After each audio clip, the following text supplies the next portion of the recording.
Good evening, everybody. Welcome to our 2019 SOMD Bowling Preseason Webinar. This is Zach Cintron, one of the sports directors, the one that oversees bowling. I am also joined by Steve Bennett. He will be helping us with questions that come out through the night and a little bit of moderation. We will get rolling through this webinar. The agenda for tonight, we're going to talk about some of the registration deadlines. Registration deadlines can be a little tricky with bowling because there's with the regional and with the state competition. Coaches' requirements, code of conduct stuff that we'll breeze through pretty quickly, qualifying for the state championship, 2019 tournaments, specifically the regional tournaments, some rules updates, general reminders on rules, and then we'll have our Q&A.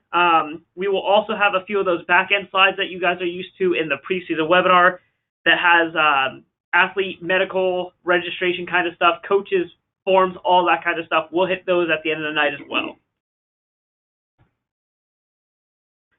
Just a reminder for everybody as we move into this, again, this webinar is being recorded, so if you need to reference it again, it will be available on our coaches resource page for bowling.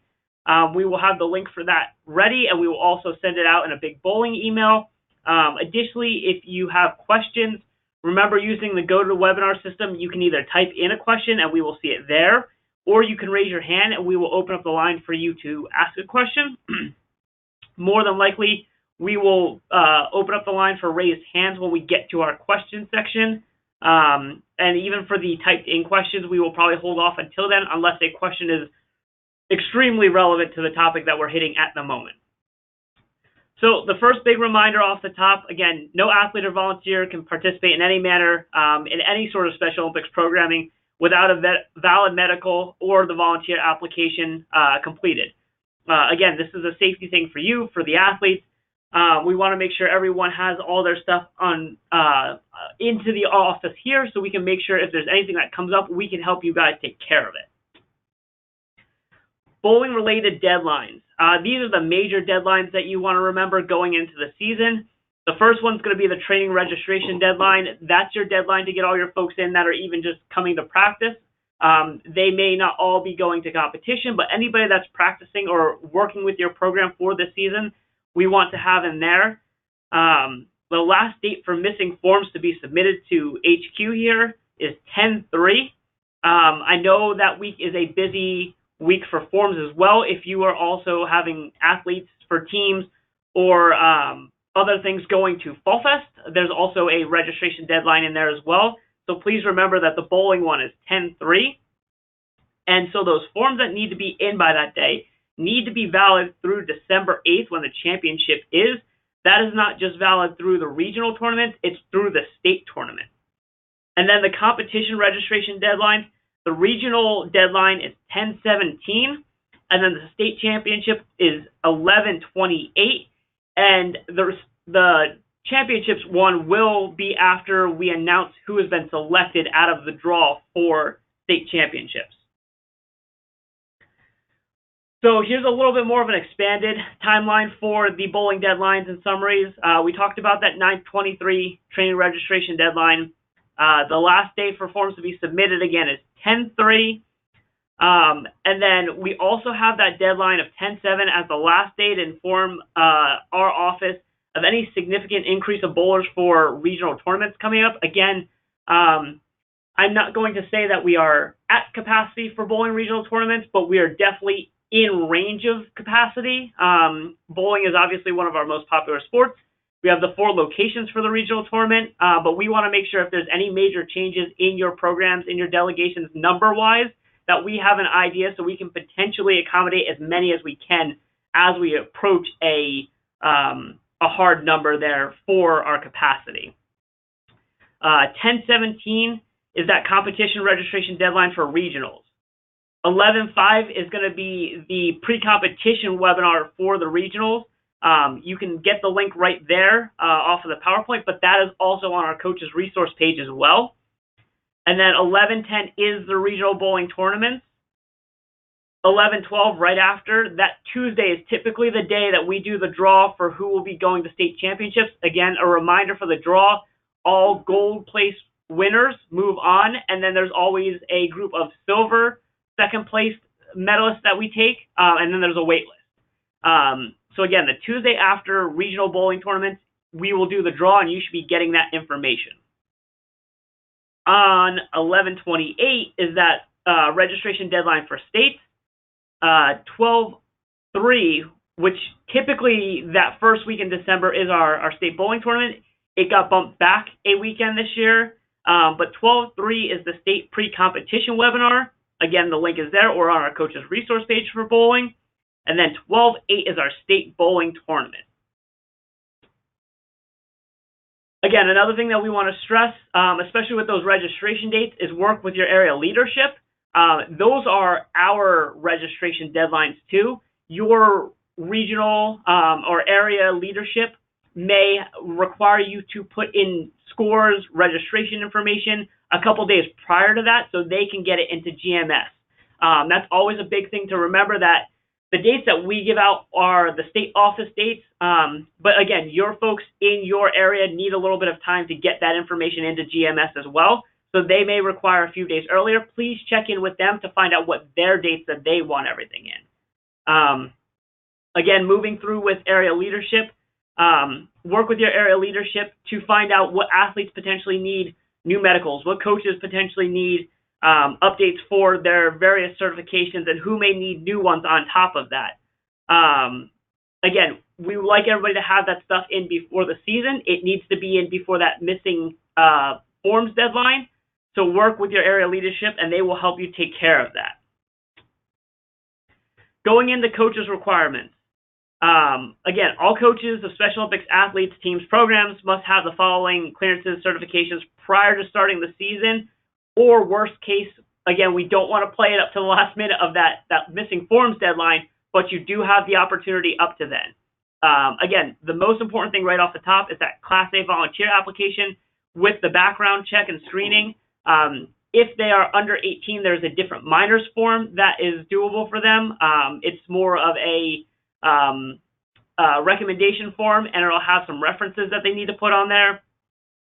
The protective behavior screening.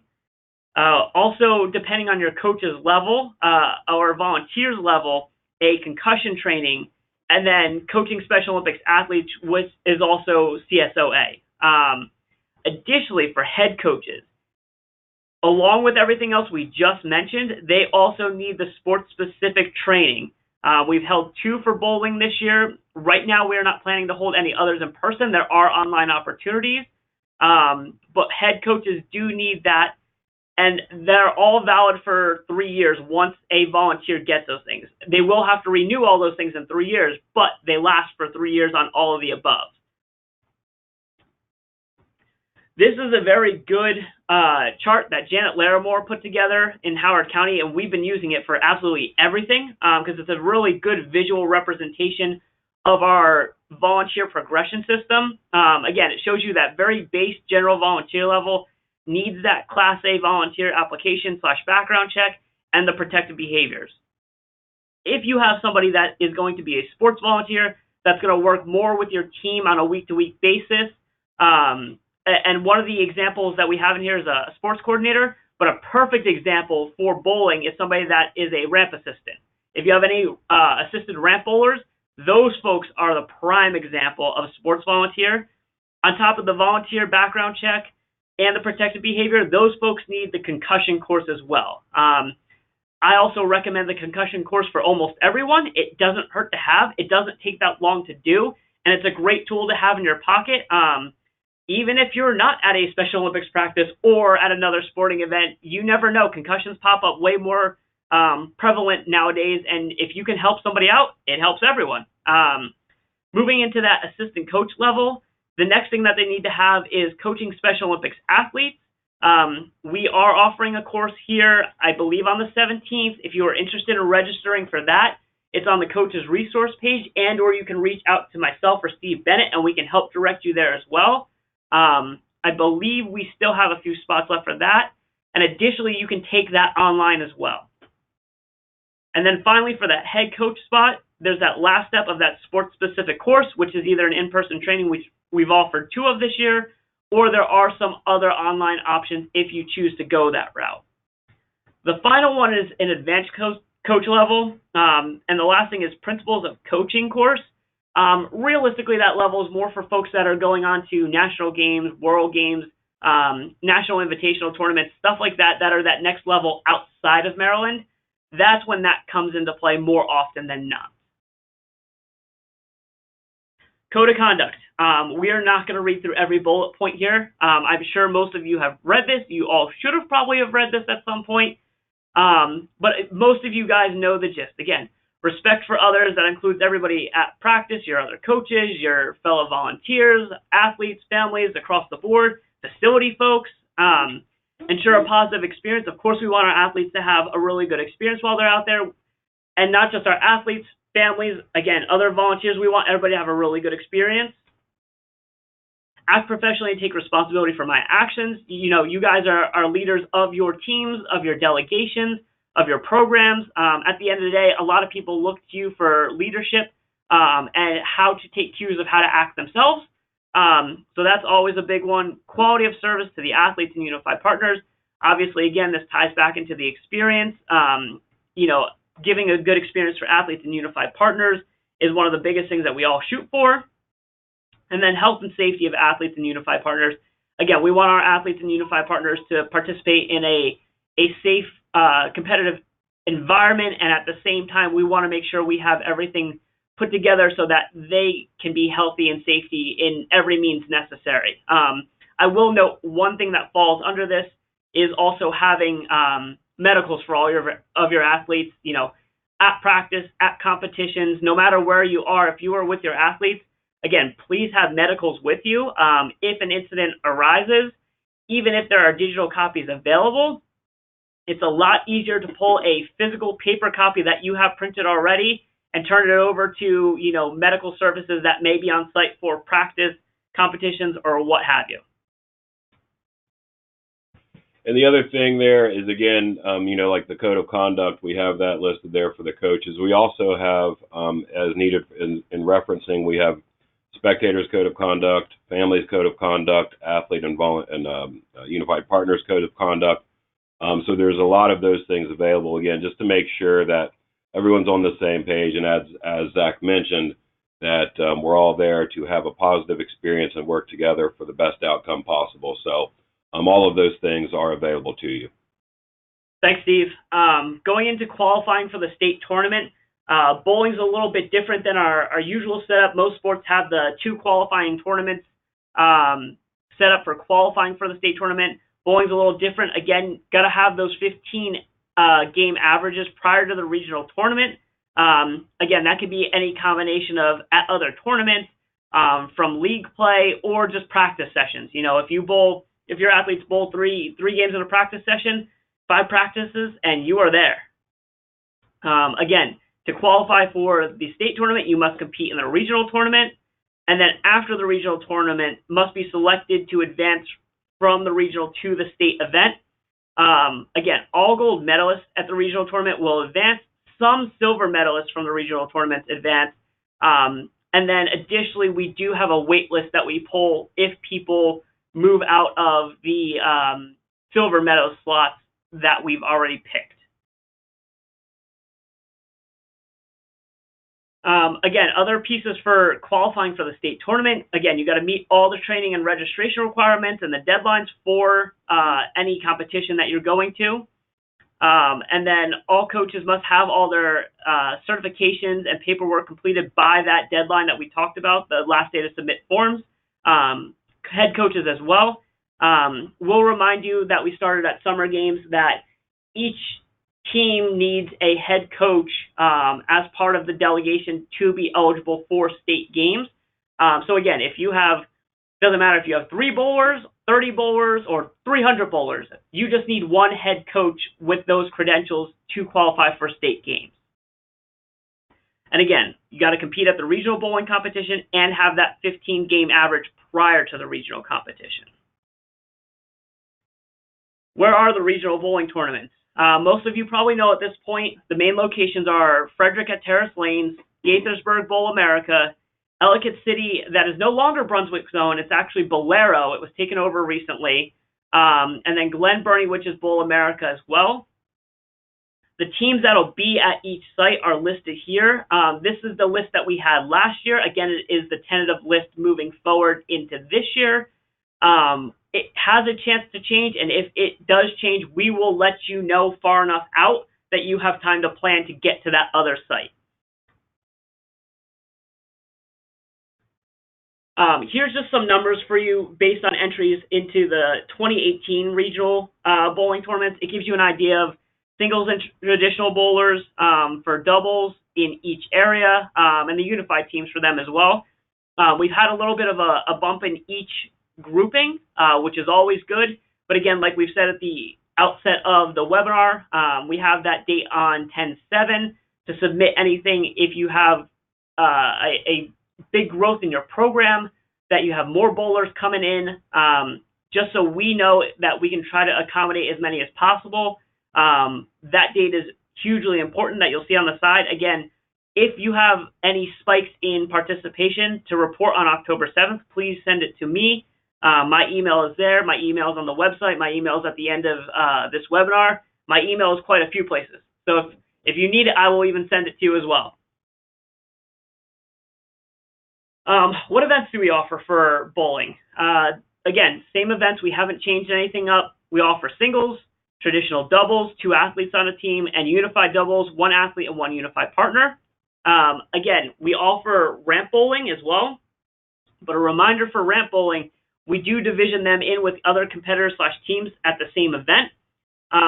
Again, must be designated as unassisted or assisted in the level.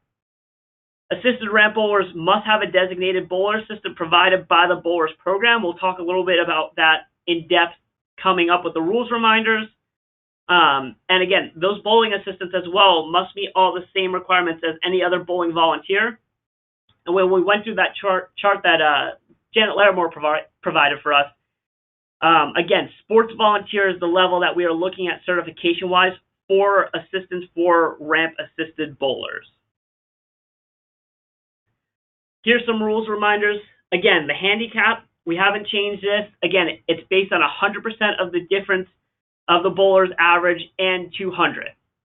So short explanation and easy math so everybody's on the same page.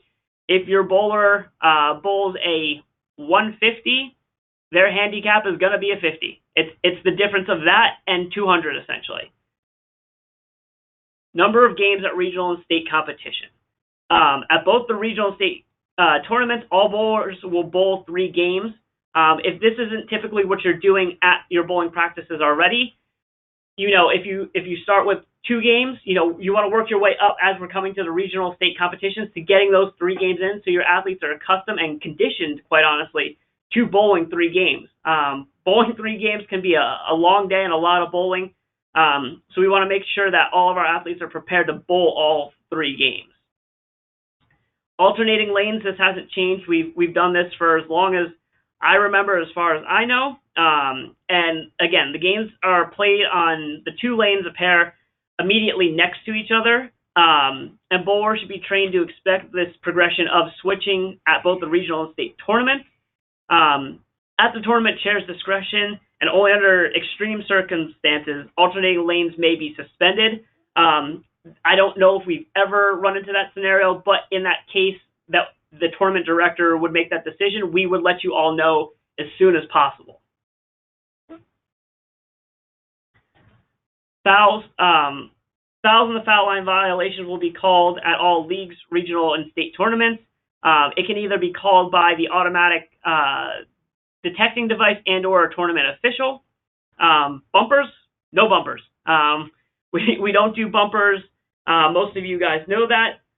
So prepare, if you do have any bowlers that are experienced in the past or potentially new bowlers that have used the bumpers, it's best to start working them off the bumpers early so they're not surprised when they get to regional or state tournament.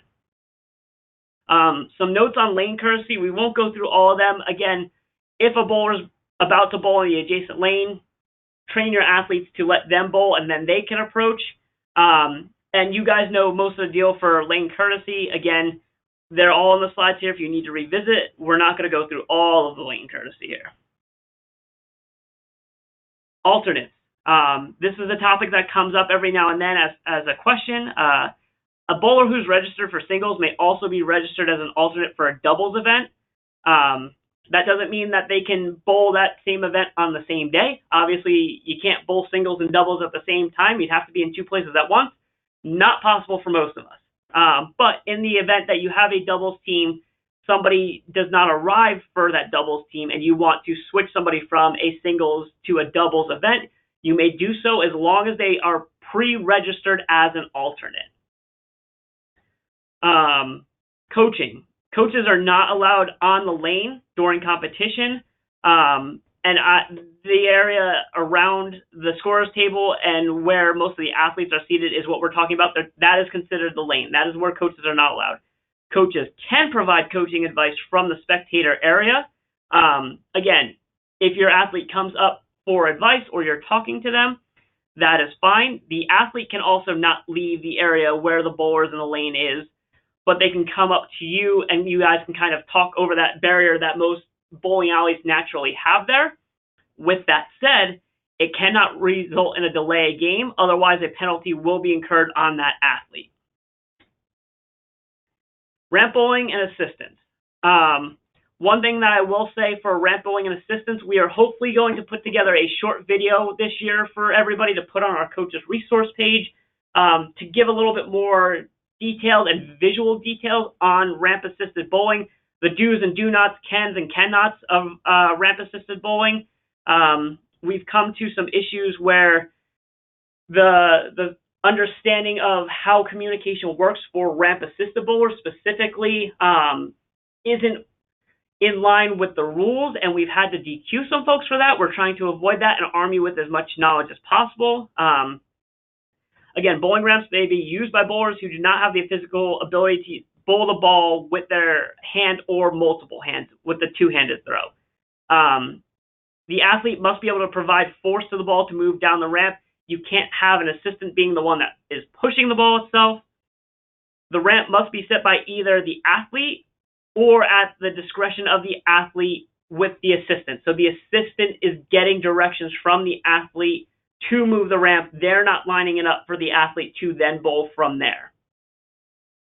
The bowling assistant typically will have his or her back to the pins while setting up the ramp. Again, at that point, a short explanation is you can set, as an assistant, the ramp facing forward on the lane. So you know it's on the lanes, obviously. But from there, we're expecting the assistants to turn around, face the athlete, and the athlete to give verbal or hand gestures to direct them of which way to either move the ramp or turn the ramp or angle the ramp from there. Again, in extremely rare situations where there's a unique communication challenge, an athlete and the ramp assistant may turn to face the pins, but the setting of the ramp must be at the discretion of the bowler. Again, the ramp assistant, even if we give the okay to turn around and look towards the pins, the athlete should still be giving verbal communications or gestures with their hands or in some communication fashion that they are doing the aiming of the ramp. The assistant isn't the one doing all the work. Again, this is an extremely rare adaptation that the tournament director has to approve. This is a SOMD modification to the bowling rules, which make no allowance for such exceptions. So if you go on to a non-SOMD tournament, especially an NIT, a national tournament, USA World Games, any of that stuff, this is not in the rules and will not be allowed. Some additional notes here. Again, failure to adhere to the previous mentioned process and regulations may result in the athlete being disqualified from competition. Again, if the assistant is doing all the aiming and they're doing most of the bowling, that's not the athlete bowling, and that's what we want, is the athlete to get the good experience of bowling competition. Again, bowling assistants must meet the same requirements as any other bowling volunteer. We talked about the requirements that they need as a sports volunteer, which is the volunteer background check, protective behaviors, and concussion training. One of the big things is going into this year, if an athlete that bowls with an assistant comes to an event without their assigned assistant who is attached to them in their delegation prior to competition, that athlete will be disqualified, but will still be able to bowl for our participation ribbon. An assistant for a ramp-assisted athlete, at the end of the day, is pretty similar to a unified partner, and we have the same expectations for them as we do as our athletes. We want them to be at all the trainings together. We want them to be at all the competitions together, so they build that relationship and communication skills as a team to successfully, complete the bowling aspect that they need to complete. If you have any questions on that, please feel free to reach out. I can give you a better explanation, a more detailed explanation. But again, the concept is if an athlete is coming as a ramp-assisted bowler, their assistant should be there that registers with them prior to the games. We will not be swapping in another general volunteer or a volunteer from your delegation that hasn't been assigned to them to bowl with them. And if we have to, they will be bowling for a participation ribbon. Hey, Zach, this is Mike. Let me just make one other comment on the ramp bowlers. Hi, folks. Thank you for everything you're doing. The requirement that the athlete aims the ramp and needs to give the push to the ball, and it does mean we recognize that some athletes may not be able to do that, and therefore may not be ready to compete in a bowling tournament, and that's okay. There's certainly welcome based on whatever your area's requirements are to participate in your training program. But in many other sports, there are athletes who are training who are not yet able to compete, and this is exactly the same type of situation. This ensures that it's the athlete's performance that is being that the score reflects. It's not the ramp assistant's performance that's there. And I mean, I know that can be a little controversial, and if anyone wants to discuss that further, you are free to contact me directly. This is, again, Mike Zarnowski. I'm the Vice President of Sports, and I'd be happy to discuss that further with you. But just want to make sure folks are looking at it from that perspective, that not everybody is ready for competition in every sport. And this falls into that category. Thanks, Zach. Thanks, Mike, for that reminder. Some quick notes on attire. Again, there's more stuff in here. We won't hit every single thing in here. Again, appropriate bowling attire is required. That includes not only just the athletes that are bowling, unified partners, obviously, as well, but also assistants for the ramp bowlers. They should be in proper uniform along with the athlete. Again, the attire must be clean and neat. No torn, dirty, or frayed clothing is acceptable. Collared shirts must be worn. Shirts do not have to be tucked in. I know at regionals last year there was a minor scare prior to bowling that all shirts had to be tucked in. That is not the case. Footwear, again, biggest thing for footwear, everybody's got to wear bowling shoes. No sneakers on the lanes or anything. We won't allow that, and more importantly, lanes won't allow that. Venues make sure that everything is safe for bowlers, and that is the first thing that they will hop right on. Headwear, no hats or rimless headwear will be permitted. No headphones as well during bowling tournaments. Athletes who experience noise concerns are permitted to wear earplugs. I will let you know if you arrive to a bowling tournament and are in need of earplugs. I have a mountain of them in my desk drawer that I bring with me to every bowling competition. So if you need them, go see the control center at your venue. They will have them. When it comes to pants, it's slacks or pants, some sort of khaki pants or shorts that are similar to Dockers, slacks, any other makers of cotton synthetic materials that are acceptable.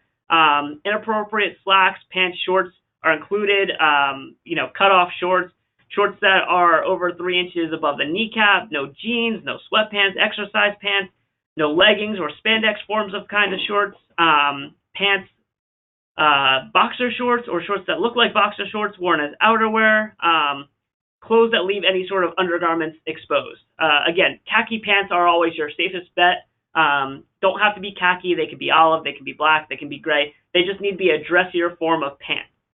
Uniform inspection. We go around at the venue and do a uniform inspection, and we'll let you guys know if there's a uniform change that you do have to make prior to competition.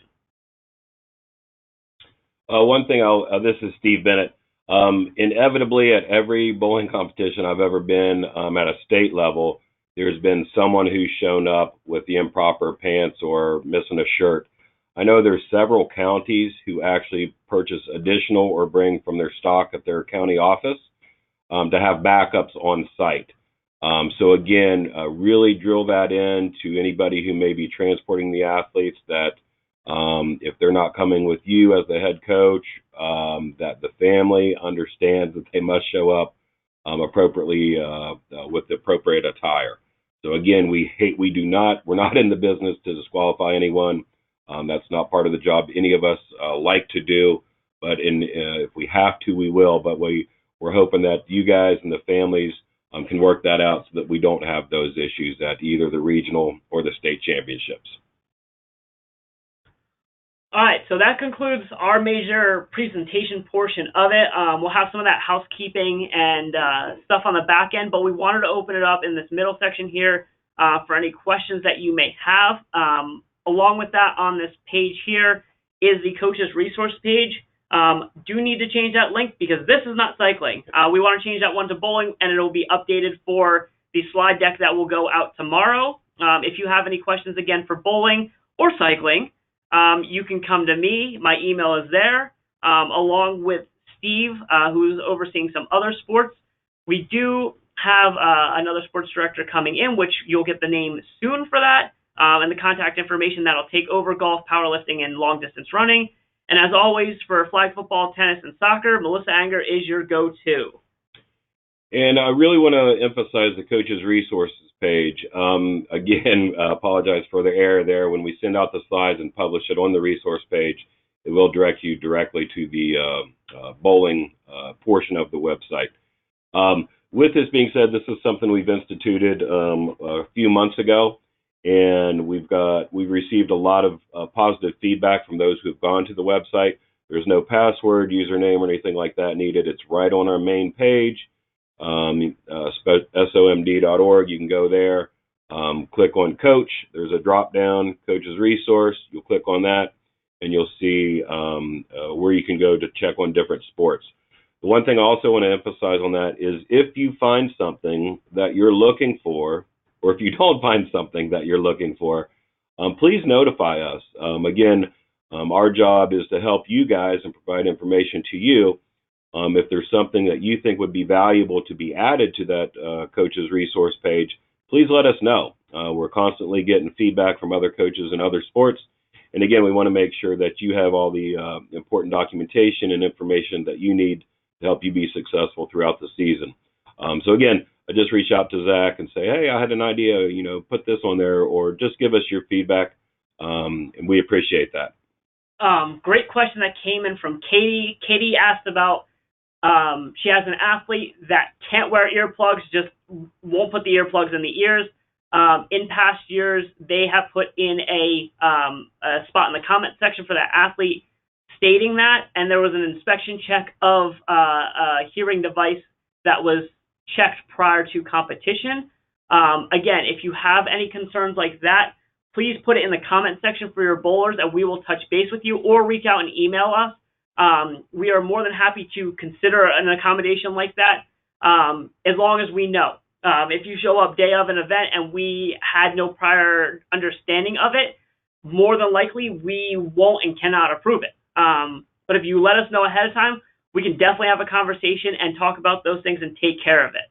Again, so any special requests like that, please put it in the comment section and we will touch base with you, or touch base with us ahead of time, and we will have that conversation if we're going to approve a special accommodation for a competition. And just as a heads up, this is Mike again, that may require some type of a documentation or notation from a physician in some cases, whether this situation here or something else, that would be needed in that situation, or potentially in those situations. So just be prepared for that. All right, I am not seeing any other questions at the moment. Again, if you do have a question, Janet's got a question. Janet, I'm going to open your line really quick. Hi, Zach. Yeah, I was trying to unmute myself, and then I realized I had to raise my hand. So anyway, yeah, I have a question just about the dates. I saw on one of your slides it said that the regional competition registration deadline is October 17th. So Yeah. I know there's a 15-game minimum. So are you saying that's the date that we have to have the 15 games done by, or do we have to have it mailed into you by? See what I'm asking? Gotcha. Yeah, that is the date that we need the 15 scores in by, because that's the date that obviously after that we start divisioning for the regional tournament. So we need that average in of the 15 games to division for the regional tournament. Okay, because that day is that's a Thursday, so we can go all the way up to the Saturday before that, the 12th, and count that. Yes, if you hold Saturday practices as one of our Saturdays. Okay, yep. And I just know when I was talking to the different coaches for Gaithersburg, we had a different dates. Okay, so the 17th is the deadline, and so the 12th would be a day that we could still count for count. Okay. Yes, you can. Okay, thank Alrighty. you. You're welcome. Hands down. And we're going to mute you now. Thank you, Janet. Katie has a question. I am opening up your line, Katie. I think you have to unmute yourself. There you go. Okay, I'm done. All right. Last year, I had a team down on the last lanes as they were doubles, and there was, I think, like 4 wheelchairs down there. They were all motorized, but they lined up against the wall, and when you were bowling, they were in your sight. Like you tell them you're supposed to stand behind the bowler. Well, they were lined up on the wall, and part of that was because there was people with them that were all standing on the ramp. But if they're motorized, they should have to be back behind the bowling, the approach. Yep. And you are not the case. You are correct. We will make that note and put it out there as a reminder as we go through the season. Again, just like anybody else at competition, that's the same standard that we're setting across the line, and we will push to make sure that happens this year. Thank you. And again, Katie, this is Steve. If you see anything like that happen, depending on whichever venue it may be, if you could just bring it up. We always have a staff member and our volunteer venue directors at each of the venues. Just bring that to their attention, and we will work with you to make sure that, again, we have no distractions for the athletes that are bowling on those lanes. Thank you. You bet. All right. Let's see if we have any other questions, any other hands raised. I'm not seeing anything, so we're going to move on to our last admin section here. Again, if you have questions, we'll have another question section at the very end. So we will come back around and answer other questions. Again, these are some registration forms, procedures for different things. This slide, again, simply is giving you that reminder that athletes must have a valid medical on file to participate, has to have all the pages filled out, must have all the information that we require that's necessary on the form, and must have all the signatures, including the medical professional signature on that page. This is what the athlete medical looks like if you have not seen enough of them already. This is the first page, second, third, the fourth page. And with the athlete medical, as coaches, work with the area leadership. This is something that you guys should have a hard copy with you at practices, at trainings, at transportation, whatever, so that if a situation does arrive or emergency situation, that you have that to reference very quickly, hand it off to the emergency medical personnel or whatever, so that it's easily accessible. So I make that point. So you guys work with your area leadership to make sure you as coaches have the athlete medical so that you can access those at your convenience if anything may arise. Again, volunteer paperwork, we talked about it a little bit in the beginning. To be considered valid for the volunteer application must be complete, and which is including and not limited to, must include both pages, must have all the necessary information and all the required signatures.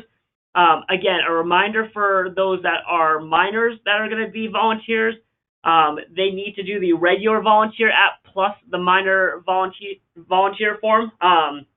What that does is, again, the volunteer form for the minors is mostly recommendations and things like that because we don't run background checks on minors. Here's the first page of the volunteer form, your second page of the volunteer form, and then the minor reference form. This is what it looks like. Incident reports, accident reports. Most of you have, again, have probably seen the incident report paperwork as well. Along with having physical copies of the medical, these are great and more than likely necessary at practice just in case something happens. You want to fill one of these out, in situations where an athlete potentially bruises their knee or falls down and breaks a wrist. Kind of every situation in between is something that you want to have these incident reports on hand to fill out, so that we can help you and we can be notified of it at our headquarters office as well.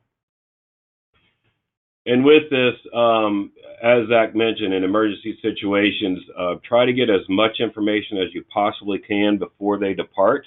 A lot of times it'll be a family member or a coach or one of the certified volunteers from the program if an athlete has to be transported to a medical facility. So get as much information as you can. Hopefully you can get it all completed out. It's a lot more problematic once they leave the facility to then go back and try to track down all the information. The other thing that this can be used for is also property damage.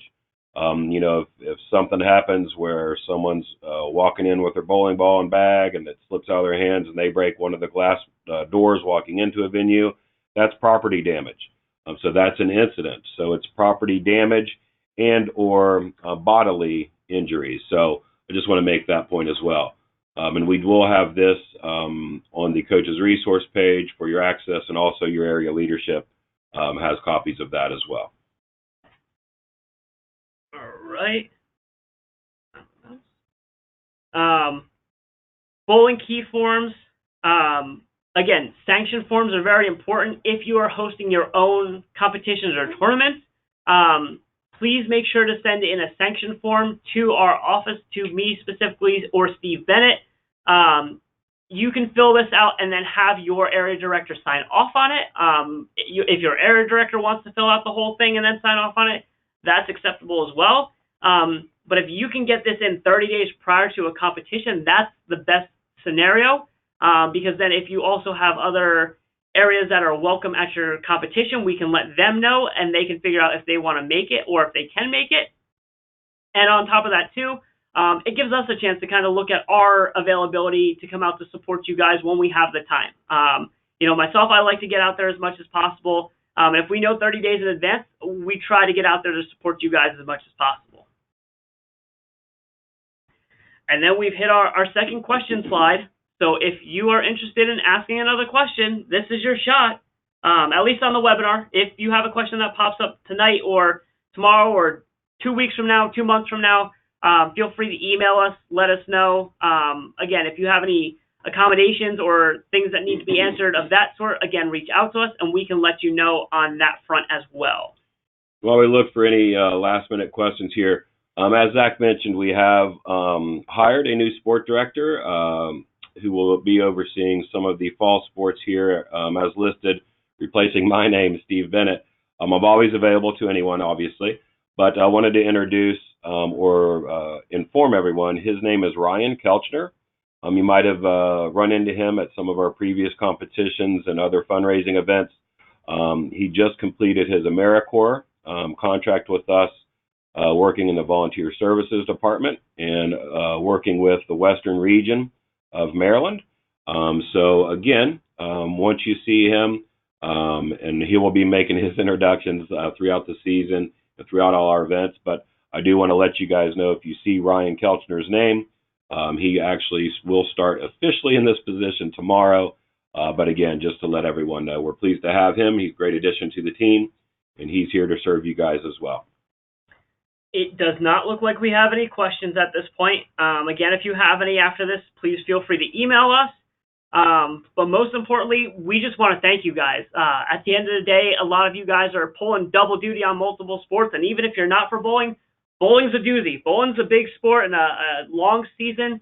And we appreciate all the work that you guys put in every weekend at practices, behind the scenes for the sports coordinators who fill out the information, for all of you folks that help coordinate volunteers for each of the practices and competitions and stuff. again, we cannot express to you how thankful we are that we have you guys, because without you guys, Special Olympics just doesn't happen. At the end of the day, we appreciate everything you guys do, and we want to let you guys know that we appreciate everything you do. Again, if there's any other questions, we'll take them now. Otherwise, we will let you guys have the rest of your night, and we appreciate that you were on our webinar. And again, as Zach mentioned, thank you guys so much on behalf of the athletes, the partners, the staff here, your county leadership. Big time dedication that you guys put forth to serve the athletes and give them the opportunity.